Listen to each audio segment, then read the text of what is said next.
Hi, welcome to SBR Sports Picks. My name is Peter Loshak. His name is Jimmy the Bag. This is Loshak in the Bag show for Tuesday, February 20th. Jimmy the Bag. I'm starting off today a little bit hyped up because, as you know, I've started to take a look at the Olympics. Right? Yeah. I split yesterday, although the one that I lost was one of the judges.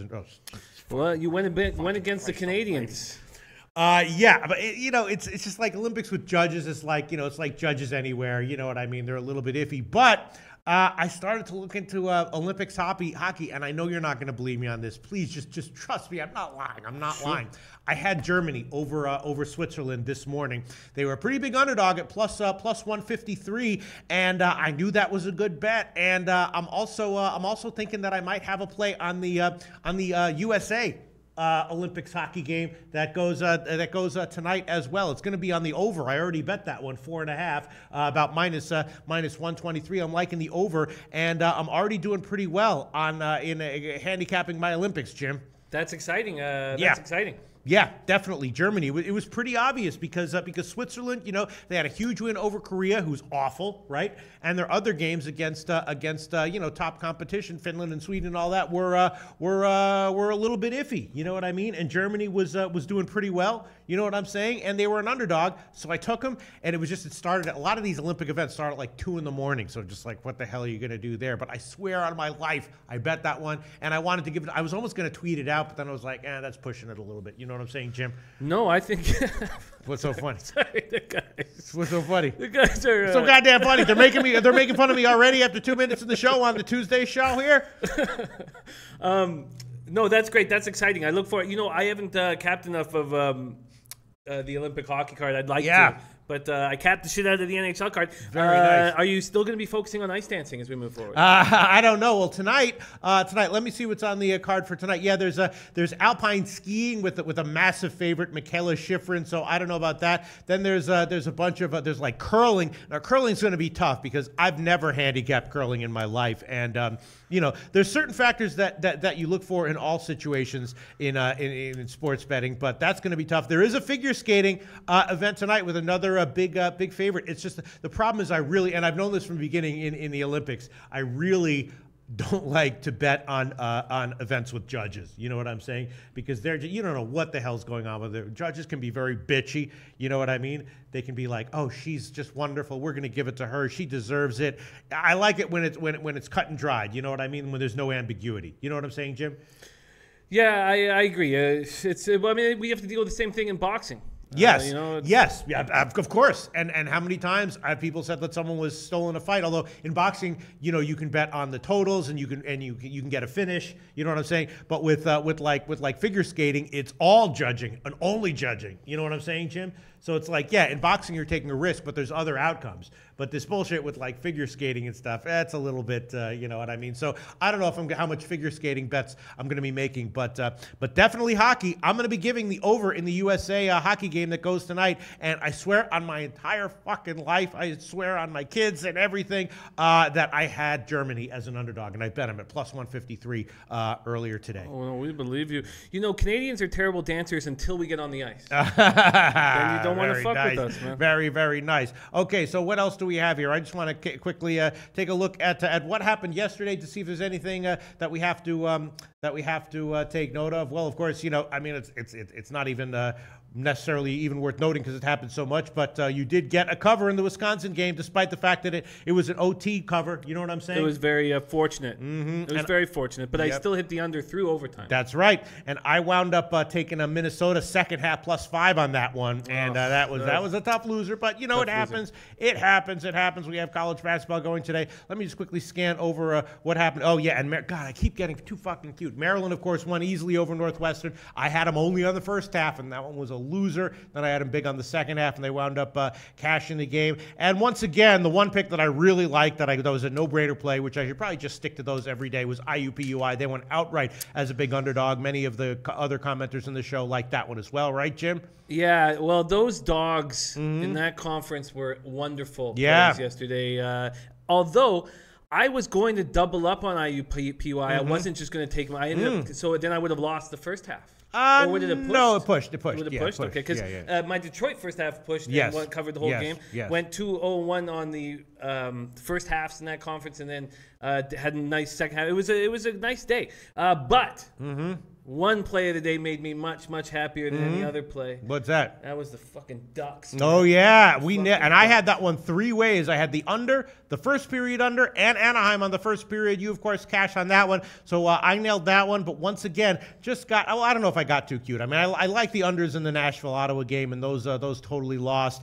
And the other plays that I got, again, the LA-Chicago. We both had the under, and the under cashed easily. But I had to go and throw on the first period under, which added on another loser for me. So I actually had a losing day in NHL despite overall having a good read on these games in general. And the Boston-Calgary unders were leans, went into my leans column. Those both cashed, first period and full game, did not count towards my official record just because they were leans. So I continued to screw myself on my leans and my cuteness trying to... This is riding money. This is great, man. Yeah, what happened? Oh, this is good. I took my kid to Disney on Ice yesterday, listened to your show on replay the whole time. Would have blown my brains out without it. Oh, no! There you go. There you go. Like how good does that make you feel, Jimmy the Bag? How good does that make you feel? I love that one. This shit makes me feel.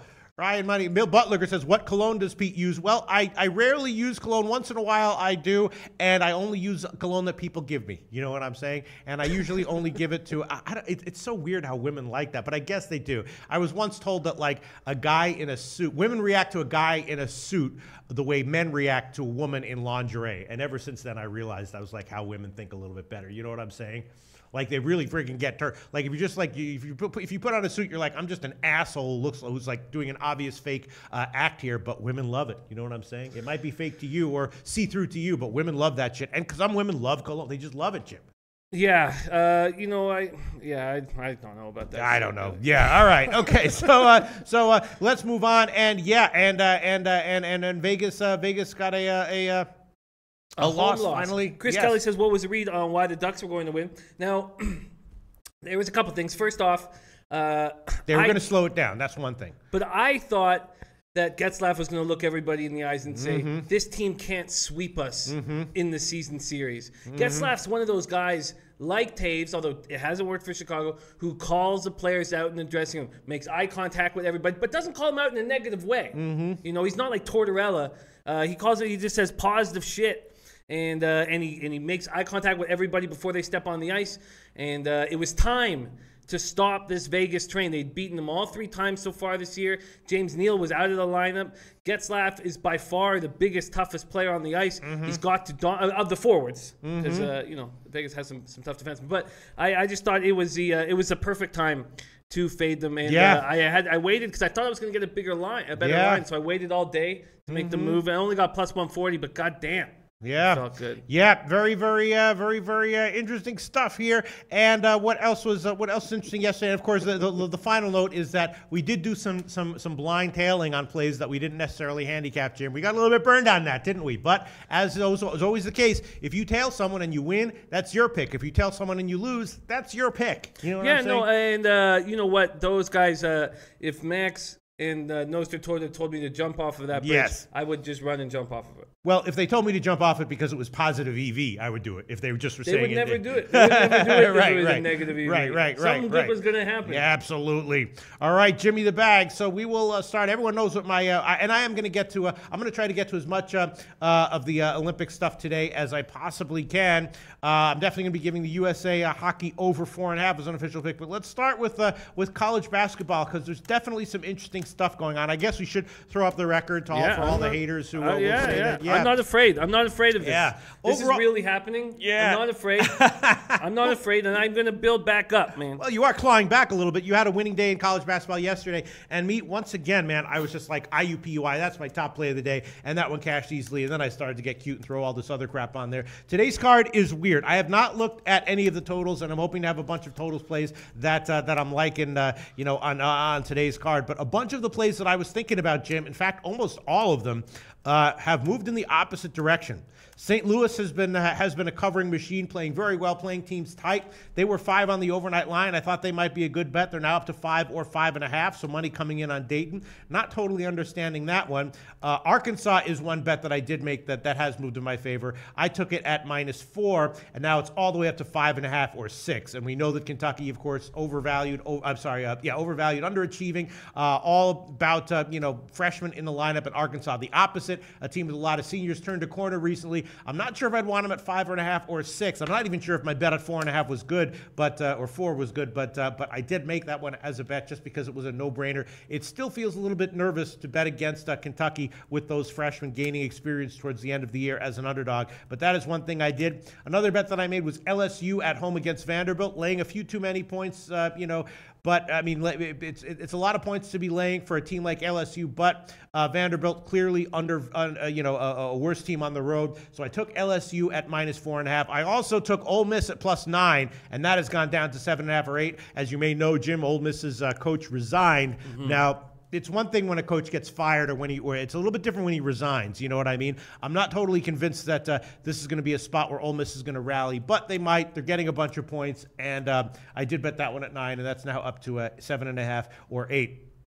I did also go ahead. We have some comments coming in, so I don't go mean to ahead, interrupt because we want to ahead. hear you running. But Nostra Tota has come in with 2 plays that he really likes, that he loves, in fact. Great. The over 136 in Wofford. And the under 156.5 in Wyoming. Okay, nice. I have not had a chance to look at any of those totals yet, so I don't even have an opinion on here. But I have had a chance to read a comment by Marcus Woods, and you know I have an opinion on this one, Jim. The Shack in the Bag, best damn capping show, period. Hands down. Nobody does it better than you guys. My bankroll just continues to grow with you guys. If y'all ever in Dallas, booze and gals on me. Oh, very nice. I like that a lot. God, and also Brent Brooks is in Dallas. You guys too should nice. hook up too. I We got Brooksy there as well. love Texas broads, man. The best. Yeah. Oh my God, man. Love that shit. Not no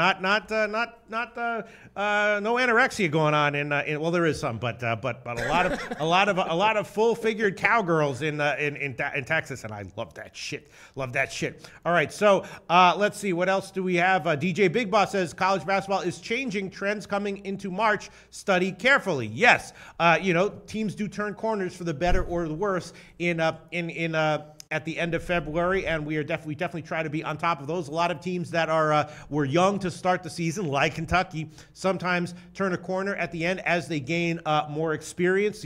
Obviously, some teams that don't have a lot of depth start to wear down a little bit. So yes, it's very idiosyncratic. Another bet that I did make that is concerning here, as you know, I'm very, very honest, Jimmy the Bag, and sometimes that is not a good thing to be. I bet Valparaiso at -4 over Northern Iowa, and that's now down to 2.5 or 2. So I'm wondering if someone's out for Valparaiso, but that is a big line move. I like Valparaiso a lot here too. I know my guys, Max and Twatty, like Valparaiso. But yeah, the line's concerning, and we need to talk about the line move in Baylor, West Virginia. Yeah. Oh, I didn't even notice that one. Oh, yeah, because that one I did not bet. Let me just get through the picks that I did bet. Sure. I did bet Mississippi State plus 6.5 against Texas A&M. That's what makes me a little bit nervous. It could be a down spot for Mississippi State, but they're a good team getting a lot of points. So I took that one at 6.5. That has not moved. Other bets I made, I did bet what else? I did bet Bowling Green at -6.5 against Akron. That line has not moved. Akron is a team that can definitely disappear at times, and this might be a spot where they get blown out. I also bet Central Michigan plus 5.5 against Western Michigan. That line has not moved, although the Greek has 5 and Heritage has 6. So uncertainty here in the market. I got it at 5.5. We know that -110 Nostra total like Central Michigan against Northern Illinois. Now they're getting some points here, and I was thinking maybe this is a game that's likely to go down to the wire. And I also bet Ball State -10 over Northern Illinois. That line has not moved at all, but Northern Illinois can get blown out, and don't see any reason why. Ball State is definitely rolling and rallying right now, and we could. I have seen no reason to believe that we aren't likely to see that one again. So once again, the bets that I made were Ole Miss at +9. That is down to 7.5 or 8. LSU at -4.5. That has not moved. Arkansas -4. That has taken a big move in favor of Arkansas. Oh, I also bet Indiana +4 against Nebraska, and that has now moved down to 3. Nebraska, obviously a good team, but Indiana playing well as well, and I did bet that one. I bet St. Louis at +5. 5. Some places now have 5.5. I bet Valparaiso at -4. That's now down to 2.5 or 2. I bet Ball State at -10. That hasn't moved. I bet Central Michigan at +5.5. That hasn't moved. Bowling Green -6.5. That hasn't moved. Mississippi State +6.5. That hasn't moved. And that's it. Interesting line movement, though, is, as you said, the West Virginia-Baylor game. West Virginia is now a favorite, and I had West Virginia against Kansas plus the points, and on the second half as well. I think I doubled up on that one and took a loss on that one. We know that West Virginia is pissed off about the free throw discrepancy in the Kansas game. I have to think that in their next home game, they'll get a little bit of a hand from the refs. Here against Baylor, not exactly sure. And then the big Creighton-Butler game looks like it's going to be a game. It should be close and go down to the wire. But Butler has taken a pretty significant move. They opened at 4.5, now up to 5.5 or 6.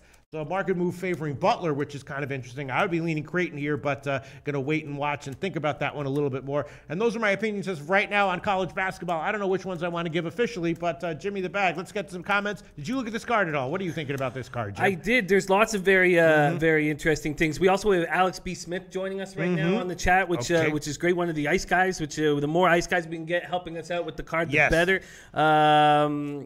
But yeah. First off, I thought Valparaiso was a really nice play, and the line movement is confusing.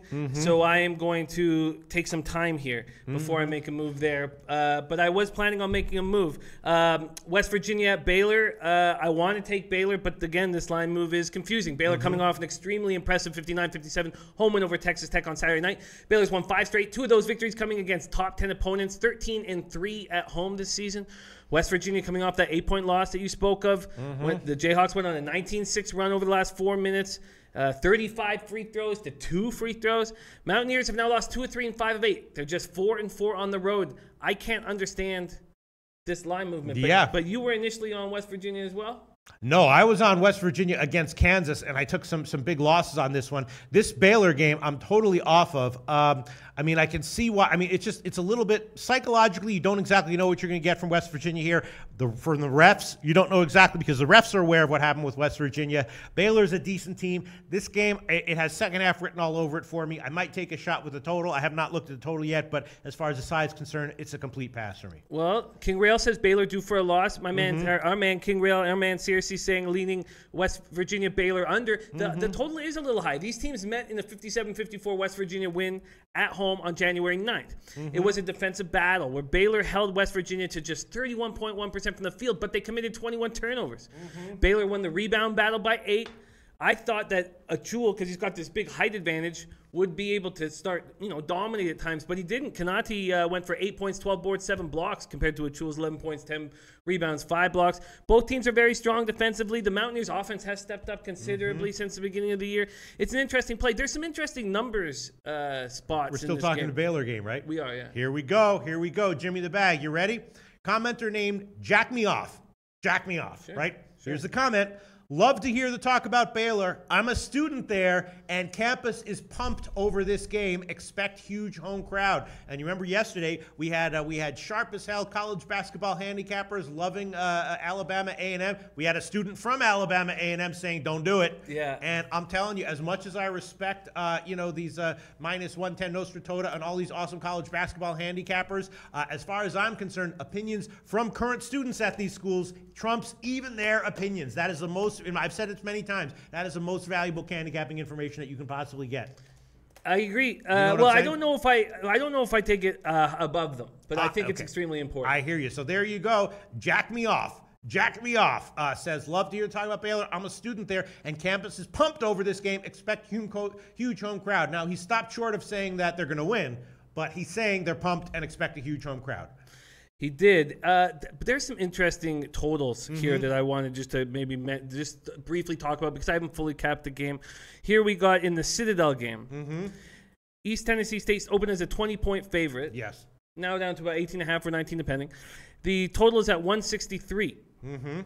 So all Citadel really has to do is score over 73 points if the market is explaining the final score, and that game will go over. Citadel will score 73 points in this game. Yeah, so like I've also said many times, a lot of times to this game where you kind of feel like you have a good read on a side, kind of feel like you have a good read on the total, but aren't like really confident in either one of them, that is a perfect time to take the team total. Because if you can, if you're a little bit wrong on one of those, you can still, if you're way wrong on one of those, but way right on one of those, and you don't know which one, you still are likely to cash. And if you are in the end a little bit right on both of them, then it's a multiplier effect, and you're way more right on the team total than you would be on either the side or the total. So you might be best off just taking the Citadel team total over if you like Citadel plus the points and the over in that one. That's a that makes a ton of sense, and I'm going to keep looking at it. So Kobe was on your plus 9.5. Ole Miss. Yeah. He also loves URI here. King Rail agrees. His favorite play on the card, Rhode Island. And Alex Chervik asking any opinion on Rhode Island spot tonight off of a loss. I'm going to need more time to cap this, but this is very exciting stuff. Tomor says I think there's value with Michigan State -9 first half. I think Michigan State comes out strong after struggling in the first half. That's a great point there from Tomorino Tomor. And my only concern about the Mississippi coach situation is just that he resigned. He wasn't fired, so it's psychologically a little bit different. Like the kids knew it was coming. He had already announced that he wasn't going to be there the next year. The whole program was in disarray. You know what I'm saying? So it's just kind of like, I'm not exactly sure if they're going to get a bump here, but it's always nice to get, and they're getting a lot of points. You know what I'm saying? So, it's Reggie coming in agreeing, saying Rhode Island is my favorite play. This is very interesting. Joe D coming in saying Citadel played them tough last time. Yes, they did. And I think I had that one as one of my picks, didn't I? Yes, I did. I had Citadel as that was one of my picks. I had Citadel plus the Nostra Tota coming in. Wonderful. God, I love running with all these guys so much. Nostra Tota saying Buffalo -6. LSU -4.5. I bet that one. Just missed my best bet cut. Also lean Akron. Really? And Illinois. That's not okay. That's good to know, because I took Bowling Green. I mean, Akron definitely has a way of just disappearing at times. And the thing about Buffalo is that they have started to not. I mean, obviously for 2/3 of the year they were just a great bet game in and game out. They've started a little bit overvalued. You see this all the time in all sports, but especially college basketball. A team that's undervalued for 2/3 of the year, just as the market starts to make an adjustment, is when they start to get a little bit worn down and they start to be a good fade. And Buffalo has lost a bunch of games, ATS in a row. So I'm not sure what I think about that one, but if -110, Nostra Tota likes it, that carries a lot of weight. What do you carries a lot of weight. Dark Kent making an interesting point. All these are salient points, but a couple have really jumped out at me of everything that we've spoken to about today. And it's one, what Tomor said about the first half of Michigan State. I think that's a very, very sharp point. And here's another one that I think might be absolutely bang on from Dark Kent, saying Michigan State game under 146.5. Izzo will be concentrating on defense, and he'll be clearly concentrating on passion in the first half, like coming out strong, and that will lead to defense. So I think those are very interesting points that I've got. Tons of people are here on URI. Juan Juarez is on it as well. Cale Reeves coming in saying Buffalo, Rhode Island plays of the day. A lot of people are on Buffalo against Miami, Ohio. Miami, Ohio at home. They're playing well lately. Very, very interesting stuff here. Tomor says Creighton likes up-tempo, wide-open games. Butler will make them execute in the half court. That's another game I can't wait to cap today. Yeah, I have not had a chance to look at any of the totals. I have not had a chance to look at any of the totals. So, but I certainly am going to. And that point about Michigan State, anytime you have a Tom Izzo coach team or any strong defensive team that's looking to improve their identity and make a statement, a lot of times you do get low scoring games and defensive intensity games, and you get games where they cash by they beat the spread by double digits and also go under by double digits. And so maybe the team total under for their opponent is a good bet there. Could be too. And Alex Smith coming in back to the Buffalo game. And I hate to interrupt, but saying that Buffalo, he likes Buffalo more first half than full game. Everyone likes Buffalo. Yeah, I mean the thing about Buffalo is just they've been slumping a little bit ATS recently. The market catching up a little bit. This isn't a huge number, and of course Miami, Ohio is a blowoutable team, but it's just a little bit iffy. Here you go. Gobi Valentine's leans for today. Boston College +8. Well, that's a nice lean. Of course, that line opened at +8. +8, but that is nowhere near. It's now down to 4.5 or 5. So I'm assuming someone is out for NC State. I hope it's not Omer Yurtseven. I have it right here. Jack Me Off has come back again, but let me. So if you want to read what. Okay, I will. Do you want to read Kobe's leans? Arkansas -4. I'm already on that. Rhode Island -7. Yeah, a lot of people on that one. Butler -5. Okay, Ole Miss +9.5. Best bet, and Illinois +16.5. And that is also one of Nostratota's leans, right? Illinois. He was also leaning Illinois, wasn't he? He was. Nothing here on North Carolina State, though. That could just be money making that move. That would be shocking if that was money. I don't understand that. It's just like a massive move to which is possible. No, you're right. You're right. That's unlikely to be that big of a move. So I'll keep figuring it, looking into it. Where is Jack Me Off's comment? Where is Jack Me Off? Oh, good old Jack Me Off says, "My bad. Baylor wins. The press doesn't affect them. And when you beat the press against West Virginia, they start scrambling." There you go.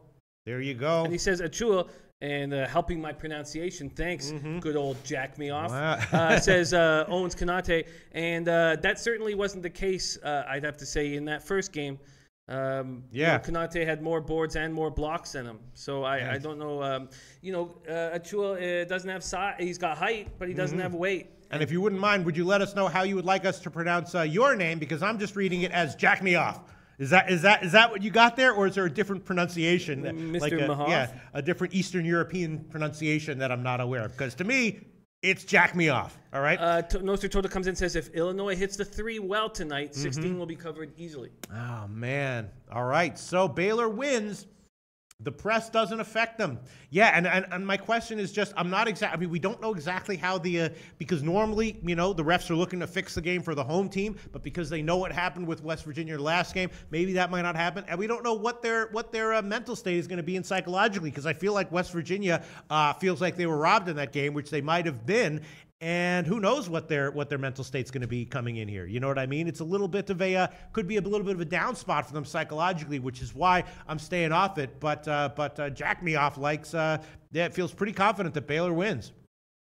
Very interesting stuff. TJ 100 grand asking, do you pay attention to line moves more, or do you pay attention to your handicap skills and more to determine games? And here we go. Jack Me Off says correct. It's pronounced Jack Me Off. Okay, great. Thanks, Jack.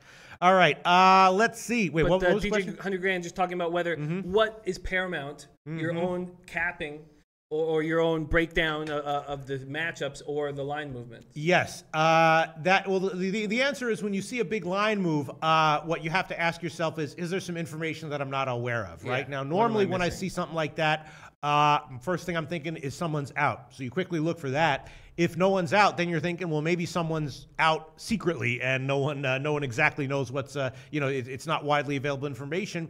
Then it could be that there is a big, syndicate money betting, making that line move happen, which is, again, you're wondering why they're doing that, what it is that they know. And so, the answer is it's a very big thing to take note of. But as we've seen many, many times in this show, those kinds of line moves are sometimes very predictive and sometimes totally not.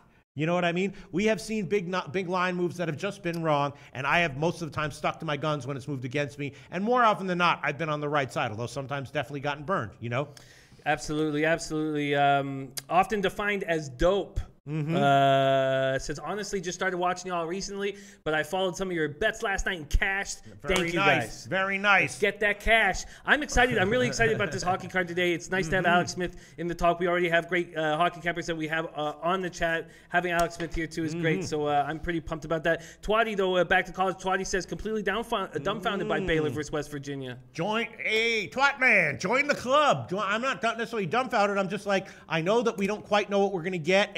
I trust the guy. I trust Jack Me Off's analysis for sure. I'm not going to bet it though. I'm going to wait for the second half on this one, and I think there might be a good second half play. But I'm going to be staying off this game unless I bet the total, which I haven't had time to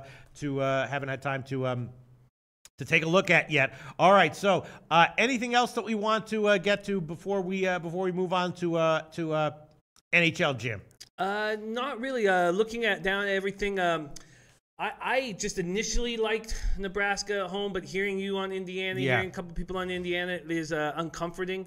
I'm surprised at the line move in Arkansas, Kentucky, to be honest with you, because we always think they're overvalued. I was surprised that it's now a 5.5, even 6s. That's surprising to me. I really like Valpo. I think that's a really nice spot, and I'm confused by that. I'm confused by a lot of this, although initially I see some great spots here, and I look forward to hammering this, man. Yeah, the Rhode Island game is a little bit tricky. Obviously, everyone remembers that I was on St. Bonaventure against LaSalle in their last game where they lost, and that was another classic game where example of line movement where the line movement went in LaSalle's favor and against St. Bonaventure. And I was like, what the hell's causing this line movement? Pretty obviously, it's some kind of influential money that thinks LaSalle is good as a home dog here. And I stuck to my guns, and of course, St. Bonaventure got a wire-to-wire win. This one, it's 7 points, which is a lot different than just St. Bonaventure just had to win that game to get the cover on the closing line, and now we got 7 points, which is, that's a healthy amount of points there, Jimmy, especially on the road. You know what I'm saying? I do. All right, so shall we move on, Jim? Because I want to. All right. So first, let me just decide which picks I'm going to give officially. All right. Sure. All right. Ole Miss, I'll give it. Fine. Ole Miss, I'll give it. I bet it at 9. UWager still has 8. We do use UWager line, so I'll take that one. +8, -110. I'll make that one an official pick. LSU, Nostra Tota -110 likes that one, so I will take that one. LSU -4.5. That's a good amount of points for LSU, but I'll take it. -4.5, -106. That's the current line at Pinnacle. Let's move on. Arkansas, man, I bought it at 5. Now it's up to 5. I don't know, man. I mean, these Kentucky freshmen are still Kentucky blue chippers, right, Jim? And they're getting experience. You know what I'm saying? They're almost sophomores now.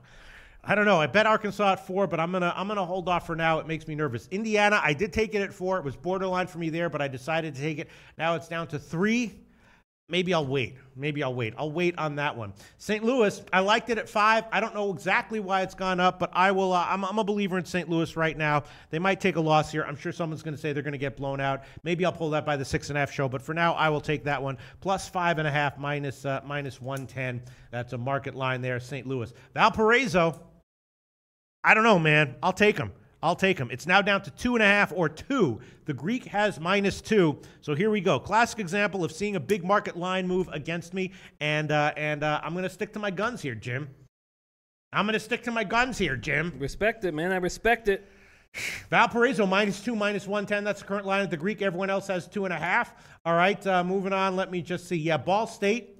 I kind of like that one at -10, but that line looks like it might head down a little bit. I'll wait on that one. I might throw that one on in the afternoon show. Central Michigan, I don't know. What do you think? I'll take that one. Seems like it should go down to the wire again. I might pull that one in the afternoon show, but we'll see if we get some other intel from commenters on that game in today's show. Or, by the way, while I'm doing this, check for any comments about people saying no, Pete, don't do it, or people saying they agree with it. People agreeing. There's not a lot of. All right, no. I'll throw on Central Michigan. Again, it's... Twatty says hate St. Louis. So there was the one. That's not good. Yeah, they could... St. Louis is a very, very up-and-down mercurial team, and they could get blown out here. Well, I just gave it, so that was my official. Maybe I'll pull it by the 6 o'clock show. We'll see. But as of right now, that's an official pick. I will throw on Central Michigan as well. It's 5.5 market wide, although the Greek has 5 and Heritage has 6. Very interesting. 2 books that I respect with different opinions on this 5.5 line. So I'll take the Heritage line at +6, -110. That's Central Michigan. Akron Bowling Green, -110. Nostra Tota liked Akron, didn't he? He did. Why would that be? I was kind of leaning Bowling Green, but I'll hold off on that one for now and think about it a little bit. Mississippi State, this feels like a trap. I feel like it's a trap, giving Mississippi State a decent amount of points on the road against Texas A&M, probably similar to the St. Louis game. I feel like the St. Louis and Mississippi State games are similar. I hear you. Mm-hmm. There's a lot of tricky stuff out there that we need some time with. Yeah. We need some time with. I'll hold off on that one for now. The only official pick: Central Michigan +6, Ole Miss +8, LSU -4.5, St. Louis +5.5. Twatty hates it, and Valparaiso -2. And I will get to the totals and give some totals picks at the 6 o'clock show. All right, Jim? That sounds great, and I think you're in a good spot. A couple of things here. Christopher Kelly with a very interesting note here says, this is probably enough to make me stay off the game, because I did like Baylor and have liked them, but very questioning it now. He says, I've been tracking West Virginia since my money line cash of Kentucky in their house, a plus 450.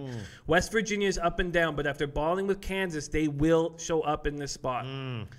Very tough, very tricky. Yeah, I'm excited to move on to hockey. So yes, let's. All right, let's move on to hockey, and let's start. We did throw the college basketball record up, didn't we, Jim? We did. All right, so we're going to throw the hockey record up. Jim actually had a slight losing day, so he's now about a half unit down from his high water mark. But you expect to maybe be profitable this week overall going forward, right, Jim?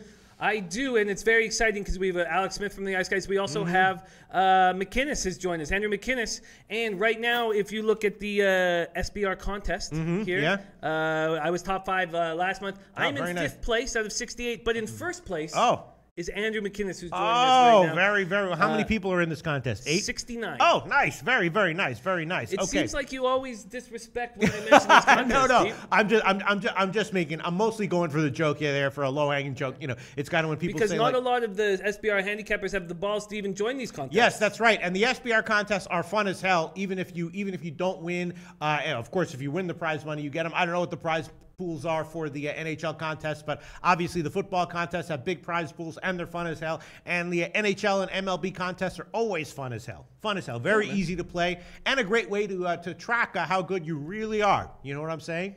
Go up against people. You have to make your picks or not make your picks. You think you're good, but are you really good? Go to SBR contests and find out, right? That's a nice little pitch, right? That was a nice pitch. You think you're good, but how good are you really? Go to SBR contest and find out. All right, Jimmy the Bag. NHL.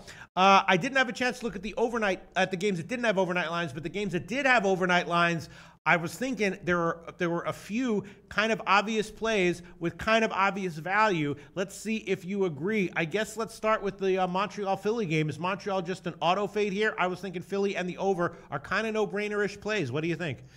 This is a very tricky spot, and there's already been quite a bit of talk about it on the chat, and it all revolves around one team is playing poorly, and the other team now has a third stringer in goal after a trade. Very tricky spot. Let's break it down. Canadians coming off a 6-3 loss at Vegas on Saturday night. They've lost 5 straight, 8 of 10.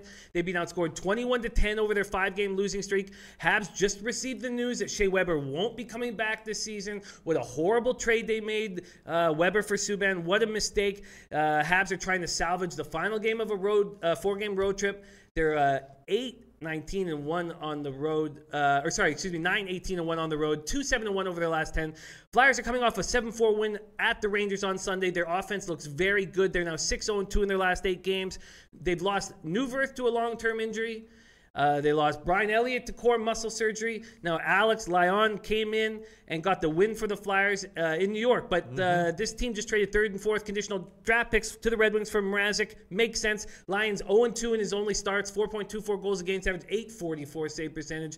Mrazek is a streaky 26-year-old. Been much better in the second half than the first half. He had every opportunity to take over #1 goalie in Detroit, and he was capable of doing it. This is a huge game for the Flyers. Tied with the Devils for 3rd in the Met. They've scored at least 3 goals in 6 of their past 8 games. They're 22-8-3 since December 4th. They're 14-9-6 at home, 6-2-2 over their last 10. Alonzo Shivers comes up, says Flyers puck line. Kilton Chip says Flyers in a tough spot tonight. SM says Price versus Lions. Juiced Flyers, -60 money line, no play. Kobe says Flyers 5-2 their last 7 against the Atlantic. The big question is, do you trust this goaltender going up against Price in this spot? I find this a very difficult and a very tricky game, and I am not making a move on it. Okay, what's your read on Price right now? Is he still great? No, but he's still a good goalie. It's the same situation as Quick. I really like them. They both had to deal with lower body injuries that were that they're almost too old to completely recover from. So why not the over? You know, I guess that does make a lot of sense. And when it was 5.5 at 5 in the morning, that was the play. Still 5.5, -115 at Heritage and the Greek. Intertop says 5.5, -120. Bookmaker, 5.5, -120. Wow, that seems like a nice spot. Searcy says, leave this game alone. Jim Rome's at Deuce says, Simmons out. Joe D says, pass. Donald Mao says Lyon won his first game against the Rangers, not saying much. He didn't start that game. It's a lot more difficult for these kids to know they're starting, go to sleep the night before and wake up the next day and know that they're starting rather than just jumping in. And we've talked about that quite a bit. So you don't like the over here, Jim? No, I like the over. It was my initial thought when I looked at this card this morning. Vincent K. Maxwell says Habs finished. Philly and the over is the call. I mean, that's what I was thinking. Is that too obvious or what? I think that it is questionable because we know that the only good thing about the Habs this year is their 6th-ranked power play. And, yeah, it's a tough spot. But if there was a play, it would be the over. And I'm comfortable taking it at the 5.5 line. Are you sure? I am. I'm comfortable. I'm comfortable. But I think it is a tricky spot to pick a side on. So you want to make that an official pick? Yeah, I'll make it. All right, Jim's going to take the Philly over 5.5 minus 115. I will hold off and wait. Let's move on to Columbus and New Jersey. Columbus has lost 3 in a row. New Jersey's won 4 in a row. So clearly big momentum for New Jersey, and they have revenge, right? Columbus blew out New Jersey a couple weeks ago. What do you think? Is this another game where it's a no-brainer play on New Jersey and the over? Interesting. We have C. Saren saying, "Come on, Jimmy the Gay." Beautiful stuff. Okay. Beautiful stuff. See, Yeah. yes, I think this is a nice spot to fade the Jackets. I don't like the way they've been playing. They've been getting over 50 shots and not producing any offense, and that weighs on you. They have the worst power play in the National Hockey League. Jackets are coming off a 5-2 home loss over the Penguins on Sunday. Only won 2 of their past 9 games. Continue to get a ton of shots on goal. They're 12-14-3 on the road, 2-6-2 over their last 10. Right when the Devils, and I thought this, and I mentioned this, right when the Devils looked like the rookies had hit the wall, Corey Schneider injury would be too much to overcome. They were going to struggle down the stretch. They've responded with 4 straight wins. The last 2 came on the road in 1-goal wins at Tampa and Carolina. Taylor Hall scored the overtime winner on Sunday. He's playing out of his mind. 18-game point streak. First overall pick, Nico Hischier, was named NHL's first star of the week. Goals in 4 straight games, points in 5 straight. They're now an impressive 16-4 and 8-1 games. Keith Kincaid will be back in net tonight. He is an .897 save percentage. That is who he will always be.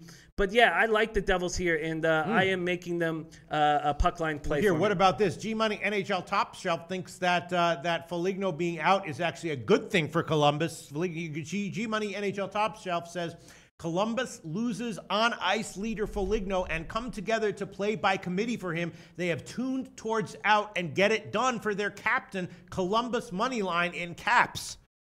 What's your take on that analysis? Well, I don't want to say negative things about it. G-Money is a great hockey capper, and but I find it difficult to. I agree they've tuned Torts out, and I despise Torts. But the fact that their on ice leader is on the bench will make them come. This is a hungry young Devils team that's got a playoff spot right in front of them, and they feel good about themselves. There's a good feeling in the dressing room. This Columbus dressing room is fucked, and I don't think it gets better without Foligno in it. Donald Mao says not much depth for the Devils. How do you feel about that, Jim? Maybe a forward, but their defense has gotten strengthened with that Henrique trade. Alex Smith says I would go with New Jersey. I agree. I agree. And I don't. When I have favorites, I take them on the puck line. So I lose less if it doesn't go through and Big win Dick more. Donnie says Devils is the play. Justin seriously says Devils money line. Interesting stuff. And Kobe Valentine says the Blue Jackets are having some problems on offense, and it's really showing up on the ice. I was thinking that the over might be a good play anyway, and New Jersey. What do you think? Lou Chase Fox says Devils are no bet. I don't trust the Jackets offense, even with Kincaid in goal. So no, I like the puck line on the Devils, and that's going to be my official and that's play. It. That's an official pick. Yeah. All right. The best line for New Jersey. The puck line is wait a minute. Whoa. Is New Jersey? New Jersey is an underdog. I thought they were a small favorite. Why are they an underdog, Jim?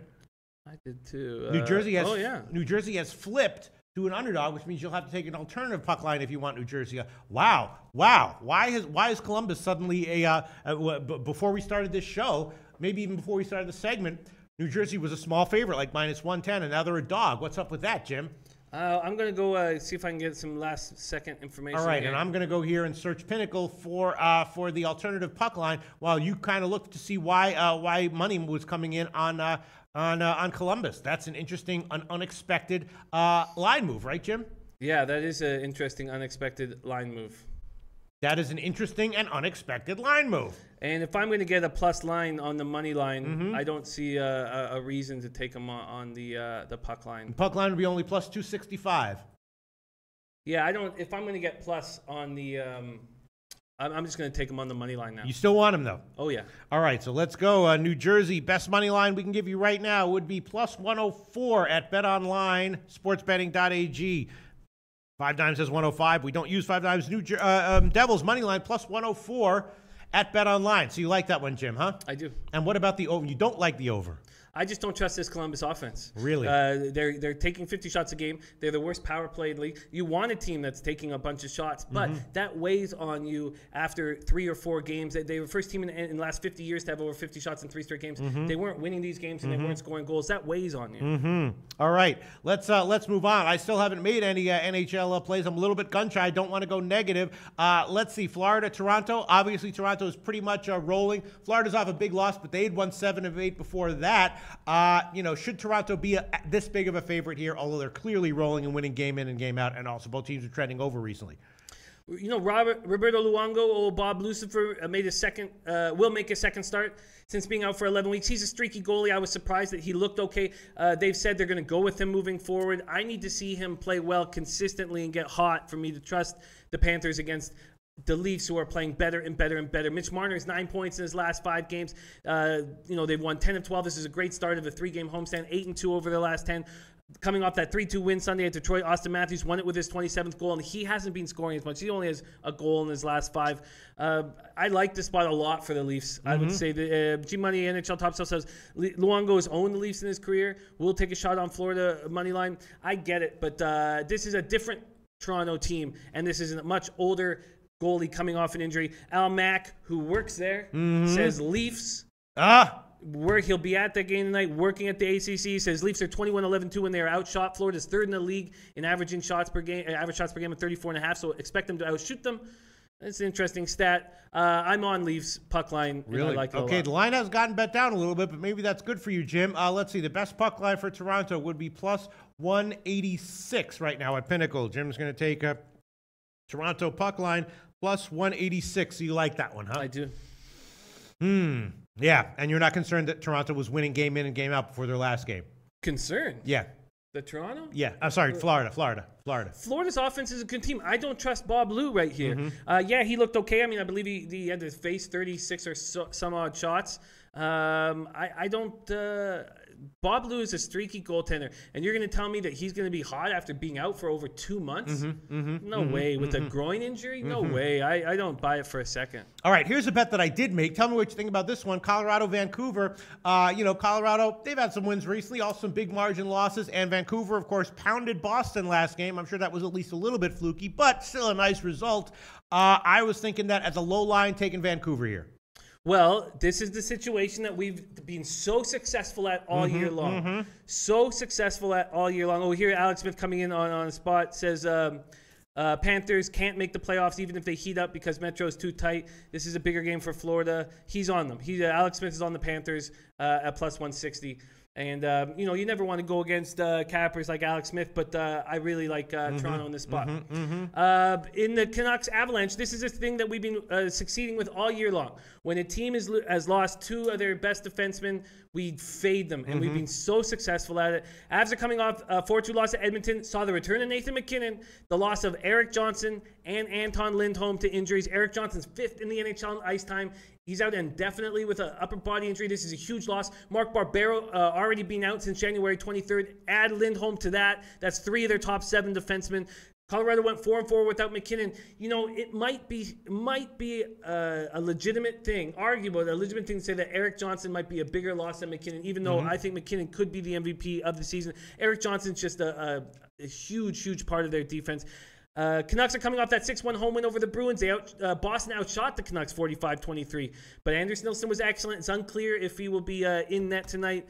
Yes, I just think you have to fade a team who's going to be in tough defensively. So I'm going to take the Canucks on the puck line. All right, I'm going to take Vancouver -1. The puck line for Jim will be +250. Vancouver puck line +250. And I'm going to take the -1 line. The money line will be -113. That is at betonlinesportsbetting.ag. And the puck line +250. That is also at betonlinesportsbetting.ag. That's how I was thinking as well. And, I think it's a good spot for Vancouver. So what about maybe... I don't know, doubling up, taking the Vancouver team total over 2.5 -144 They're just not a team you can trust night in and night out to score. You can't trust. It's a tricky spot. I was reading Alex Smith talking about because the Metro is too tight, but we know Florida plays in the Atlantic. I was just, but Alex Smith says Florida's 5-1, last 6 on the road. Andrew McKinnis on this game's on the under in Canucks Avs. Says both teams will need to tighten things up on defense. I can't, this is my favorite hockey. This is my team. This is my city. And they're just not, they're a difficult team to trust game in and game out. Right. And but what about the Colorado team total under at 2.5 at slight plus money? You never know what the fuck Markstrom and Nilsson are going to do. You can't count on this team. So I would be weary about taking, putting 2 units on it. Okay. And then the only other game that had an overnight line was LA and Winnipeg. LA, of course, on a back-to-back, one at Chicago, and Winnipeg off 2 huge wins. Really rolling. Is Winnipeg a no-brainer here despite the huge home favorite line? What do you think? You know what? No, and Brent, my man Brooksy, saying Jimmy being polite, really don't come on my show and disagree with me, sucker. No, I love it. I'm so thankful to have Andrew and Alex on the show. I absolutely love it, and I know it's this is part of capping. You're not always going to be on this right side, same side as guys that you respect and trust. This Kings Jets game I find very difficult. Some people think because the Kings are at the end of a road trip that they're going to be an easier spot for the Jets to handle, but I don't think that is the case, really. They're playing quite well. Kings are on the second half, back-to-back, winning 3-1 at Chicago last night. Jonathan Quick, first star last night, played very well of late to solidify a spot as number 1 goalie. But now Kemper will be in net. And we know how exceptional he's been. We've talked about all year. 9-1-3, 2.04 goals against average, 934 save percentage. Is Kemper confirmed? It's not, but I would be so shocked if they play Quick back-to-back right now. Even though Quick is hot, it just doesn't make sense to put an older goalie in this situation unless your whole season's on the line, and that hasn't happened yet. Trevor Lewis, Jeff Carter remain on IR, but Jeff Carter will be practicing with the team as soon as they come back from the road trip. This is great. Kings are 18-13-2 on the road, 6-4-0 over the last 10. Jets are coming off the dominant 7-2 win at home over the Panthers. This is their final game of a season-high 10-game homestand. They've gone 6-2-1 so far. Scheifele's back and playing incredibly well. NHL's 3rd star of the week. Hellebuck is a beast, having an excellent season. Jets are 23-5-2 at home. It's a tough spot. This is a very I don't see it as so easy. Well, I was thinking about another under here. If you got Kemper in who we both like, and Hellebuck obviously playing great. What about an under? The Jets power play is very exciting and scary, and Jin Rummy coming in saying Jets Kings over. If I had a lean, sure. If I had a lean, sure. I guess I would. Anytime the Kings are playing right now, you're going to hit over 54% if you just hammer the unders each time. Or how about the Kings team total under, which would be 2.5 -125 at Heritage right now? I'm not entirely sure how the Kings are going to play on the second half of a back-to-back. So they're playing well lately, and they need to step up if they want to make the playoffs. And they're a veteran-led squad. I expect them to have a good last 25 games, although I did take them to not make the playoffs at the beginning of the year. You trust their offense in general right now? No, I don't. You don't? No, I don't. But they're a big, tough team to play against. Yeah. I'm taking it. I'm taking the LA Kings team total under 2.5 -125. That is the current line at Heritage. Pinnacle has -127. I'm taking that one, Jim. You don't think that's a terrible play, right, Jim? No. All right, great. Those were all the games that had overnight lines. There were 4 other games that did not have overnight lines. I did not have a chance to get to those. Jim, let's break those games down. You have any picks on those games? I do. Now, I'm going to take the Predators on the puck line here against the Red Wings. I'm getting an enormously huge number. Preds are on the second half of a back-to-back as well, but they're a completely healthy squad, tied with Winnipeg atop the Central. Rene will get the start for the Predators. He's playing very well, 6-1-1, 2.33 goals against average, 924 save percentage in February. Predators are 15-7-6 on the road, 6-2-2 over their last 10. Wings are coming off that tough loss And the night before that, they had the very impressive 3-1 win at Nashville. So this is a spot where maybe Nashville has some revenge in mind. Red Wings have beaten the Predators 7 straight times, including 3 times in a row in Detroit. But that was not here at Little Caesars Arena. This will be the first time the Preds are there. Mike Green is expected to be back in the lineup. Wings are just 2-5-1 over their last 8. I'm getting this giant number here, and I'm going to take it. Okay, the best puck line right now is at the Greek, plus 260, minus 1.5, plus 260 currently at the Greek. Line shopping, very important. Other places have 20 cents or 15 cents worse, but the Greek has plus 260, and that's the line we will give you. Nashville puck line, plus 260. What else are you liking, Jim? I'm on the Blues puck line as well. Sharks are coming off a 5-2 win over the Stars on Sunday. They're playing well. Joe Thornton, Hurdle, Ward, all out of the lineup. Bodker stepped up. He has 4 goals, 1 assist over his last 3 games. Brent Burns left the Stars game with an undisclosed injury, but he will be good to go tonight. Martin Jones will be in goal tonight. He's been playing very well in February. The Sharks are playing, they're really handling these injuries, handling this adversity very well. 4-3-0, 2.0 goals against average, .932 save percentage.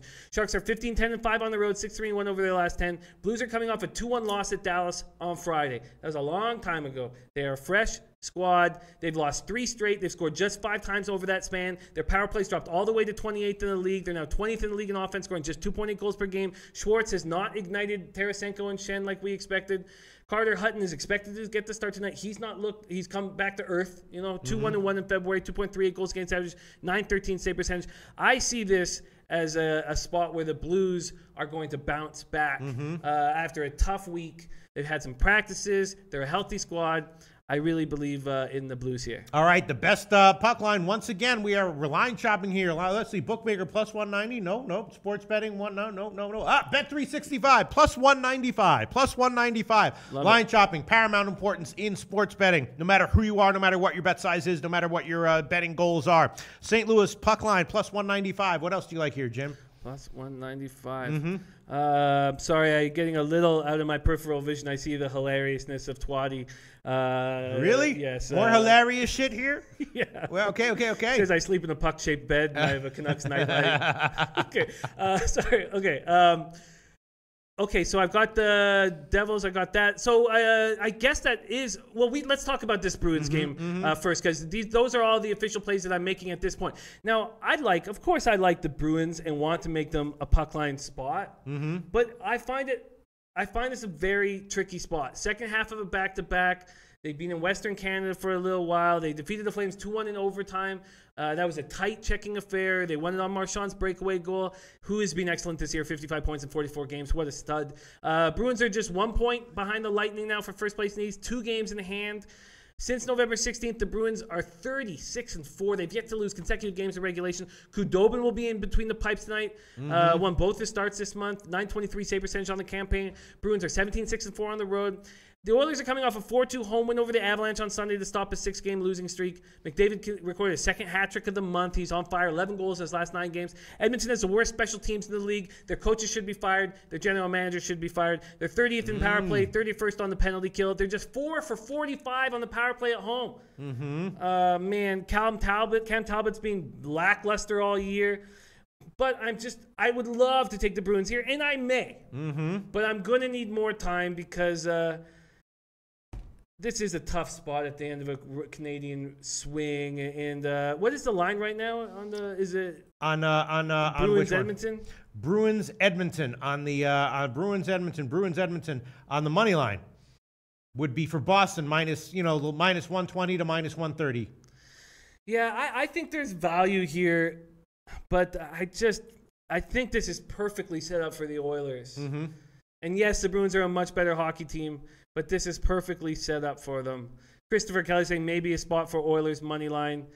It's a tricky spot. Just read Luchase Fox say Jimmy cuts his steak dinner with a skate. Twatty says Jimmy masturbates to hockey today. I think it's just a very tricky spot. Yes, I like the Bruins here, but I'm going to need more time. It's tough. These Western Canadian swings are tough, and the third game on them, these teams have been losing. Remember, we've seen lots of teams go through and it looked good in the first 2 games and lose in the third game. Now, the Bruins didn't look good in the first 2 games because they got beaten up by the Nucks. But this is a tricky spot, and I'm not going to make a play on it at this point. Okay, so is that it for you, Jimmy the Bag?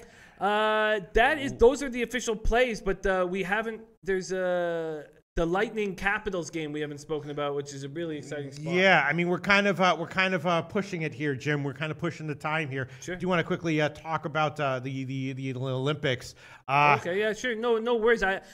We can hammer this Lightning Capitals game on the Late Show. Yeah, okay, we'll hammer that on the Late Show. So no more NHL picks for you, right, Jim? Yeah. All right, so I have just 2 picks, Vancouver -1 and the Kings team total under 2.5. Jim has Philly over 5.5 -115. Devils money line +104. Toronto puck line +186. Vancouver puck line +250. Nashville puck line +260. And St. Louis puck line +195. That's it, Jimmy the Bag? That's it. That's it. All right. We, of course, will be back at 6 o'clock Eastern time where we will review all the line moves in these games and maybe add some other picks to our NHL cards here. Let's quickly move on to Olympics, of course. Yesterday, I split my 2 picks. I cashed the pick that didn't involve judges, and I lost the pick that did involve judges. And, again, I really don't like taking these friggin' Olympic sports with judges involved, so I'm gonna be very careful about doing that in the future. But I split those, and I did hit the friggin' Germany game, which I did not give out officially, publicly. But on tonight's card, U.S. against the Czech Republic, I think I'm liking the over, Jim, and it does appear to be headed up just a little bit at Pinnacle. I bet this one at 4.5 -123. It's now up to 4.5 -140 at Heritage and 5 +119 at Pinnacle. Now I'll make that an official pick. U.S. and Czech Republic over 4.5. -140. Over 4.5 -140. USA picked up a little bit offensively. Hopefully they will be able to continue that into this game. And I'm not totally convinced that I'm not totally sold on US's goaltending. So, and it's a relatively modest total. So I'm liking the over here, Jimmy the Bag. I'm taking the over. What do you think about that? I'm gonna have to take a look at and do a little capping. Only if you have time. Only if you have time. Only if you have time, and if you feel like you want to do it. And then, of course, there's a lot of other Olympics events coming up that I'm going to try to get to today. Alpine skiing, snowboarding. That's pretty cool. Snowboarding is an Olympic event with all these nice snowboarders. It appears that the Olympic the men's snowboarding event is kind of open. There's not a big favorite on that one, so I'm going to try to look into that one. And then there's also some other hockey games that go up tomorrow and early tomorrow, and women's hockey, which I might have a pick on. So I'm going to get to as much Olympic stuff as I can today. And damn it! And I haven't seen the result yet, but I also took the over 6 in the Finland and Korea game. Korea was having trouble scoring. It was their last game, so I was figuring they were going to go all out to get at least 1 goal, maybe 2, and Finland might let them get a goal and get a bunch of goals themselves. So I took the over. Let me see what the result of that one was. I took the over 6 on that one. Let me see. I don't know. I hope it wasn't a loser. Hold on one second. I swear to God, I'm not acting here. I really don't know what the result was. You are a tremendous actor, though. Yes, I am a tremendous actor. I'm a bad typist under pressure, though. Let's see. Finland against Korea. What was the result? Finland advances. What was the result? And it was. Hold on one second. Where was it? It's coming up. 5-2. There, I told you. What did I just say? I said Korea's going to try to get at least 1 goal, maybe 2. 5-2, baby. Oh, God, I wish I had tweeted them both out. I wish I just fucking tweeted them both out, motherfucker. All right, so South Korea's team's filled with Canadians. All right, I'm once again losing it at the end of a show. You remember that happened on Friday? I completely lost it at the end of his show. Now it's only Tuesday and I'm losing it. That wraps it up for today's show. Once again, Jim has a bunch of NHL picks. I have 2 NHL picks. I've given a bunch of college basketball picks. Jim has no college basketball picks as of right now. But we will look at Jim will look at the college basketball card, and I'll look at the totals, and hopefully have some totals picks, some Olympics picks. We'll review the line moves in NHL, and that's it for today's show. We'll be back at 6 o'clock Eastern time.